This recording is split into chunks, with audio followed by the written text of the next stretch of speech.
All right, today we are diving deep into a really clever malware campaign called CrashFix. And let me tell you, it's a masterclass in digital deception. It works by creating a problem on your computer, just so it can swoop in and offer you the malicious cure. So let's pull back the curtain and see exactly how this thing works. Just imagine this for a second. You're trying to get some work done, and your web browser starts acting up. It's freezing, crashing, and you have no idea why. It's frustrating, right? So you restart it, and boom, a helpful little pop-up appears, offering to fix everything. You click it, of course, totally relieved. But what if that fix was actually the attack all along? And this is the bait. After the malware deliberately crashes your browser, you're hit with this super tempting pop-up. It's a classic social engineering trick, really. They create a moment of panic, and then they immediately offer a solution. It totally preys on our instinct to just get things working again fast. So how does this whole mess even begin? Well, it's a story you've probably heard before, but this one has a really slick twist. It all started with something super simple, a common search for a tool to make browsing the web just a little less annoying. Our unsuspecting victim was just looking for an ad blocker and stumbled upon one called NexShield. And here's the kicker. It was listed on the official Chrome web store. That gives it this powerful but completely fake veneer of legitimacy. You see, attackers know we trust the official store, and they are absolutely counting on that trust. So once that extension is installed, the trap is set. Now all the malware has to do is just sit back, wait for the perfect moment, and then spring that trap to reveal its true purpose. You know, the timing here is just brilliant. The malware doesn't act right away. It waits a full hour, and that's a clever psychological trick. By the time the browser actually starts crashing, you're way less likely to connect the problem to that ad blocker you installed an hour ago. You've already moved on. After the crash, that pop-up walks the user through this dead simple three-step fix. But here's the sneaky part. The extension has already copied a malicious command to your clipboard behind the scenes. So the user, thinking they're fixing their browser, just pastes and runs it, unknowingly kicking off the whole attack. This quote just perfectly captures the irony, doesn't it?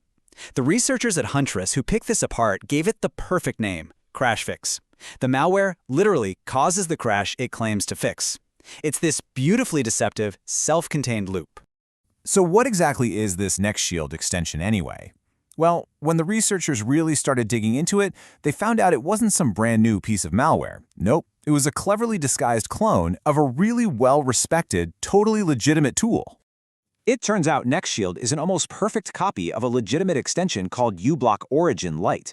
It even tries to give credit to the real developer. But look closely at the critical difference. That background.js file is just a little bit bigger, 3,276 bytes larger to be exact. And buried in that tiny bit of extra code, that's where all the malicious stuff needed to crash the browser and launch the attack is hiding. Okay, so once the user pastes that command and hits enter, the real infection chain kicks off. And this isn't just a single payload drop, oh no.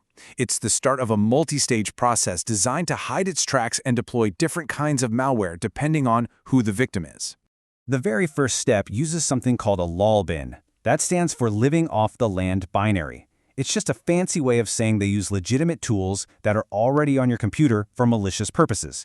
In this case, they use finger.exe, this old, pretty harmless networking tool, to download the next stage of the attack. It helps them blend in and fly under the radar of security software.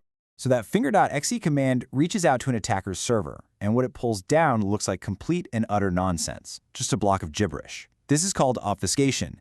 They intentionally scramble the code to make it unreadable, both to security products and to any human analyst trying to figure out what's going on. But once you decode that gibberish, it reveals a very simple command. It tells the victim's computer to go download another file, this one called script.ps1, run it, and then immediately delete it to cover its tracks. We're now one layer deeper down the rabbit hole. Okay, this is where the attack gets really interesting and targeted. The malware now does a little check to see what kind of computer it's on.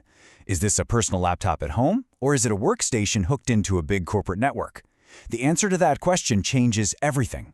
So the malware basically splits into two different paths. If it detects a machine that's part of a corporate network, it sends a unique marker and deploys a really powerful payload called ModeloRAT. These are the high-value targets, the VIPs. But if it's just a regular home computer, it sends a different marker and triggers a totally separate, much more convoluted infection chain. So what's the prize for those corporate victims? It's ModeloRAT. This is a full-featured remote access Trojan, or RAT. It gives the attackers pretty much complete control over the machine.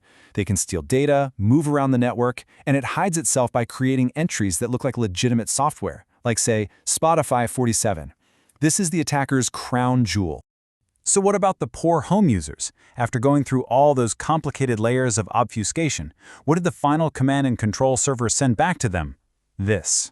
Test payload. Yeah, it really suggests that this entire branch of the attack is still under development and that, well, home users just aren't the priority. So after following this malware all the way down, what did we actually learn? Well, the attackers, a group known as kongtuke, have a very specific and pretty clever playbook they follow. Their whole strategy is methodical. First, they impersonate trusted software to get you to lower your guard. Then, they use that delayed execution to throw you off the scent. They literally create a problem just so they can weaponize your frustration to deliver the solution. And, most importantly, they clearly separate their high-value corporate targets from everyone else, all while hiding under layers and layers of obfuscation. From a defensive perspective, this whole thing really hammers home some key principles. You've got to be skeptical of new browser extensions, even if they're from the official stores. Keep an eye out for old system tools like finger.exe being used in weird ways. And if anything ever asks you to blindly copy and paste a command into a terminal to fix a problem, that should be a massive red flag. And that really brings us to a final thought. The victim here wasn't doing anything reckless or crazy, they were just trying to make their browsing a little better. It kind of makes you wonder, doesn't it? In our constant search for convenience and quick fixes, how many other digital Trojan horses are we accidentally inviting through the front door every single day?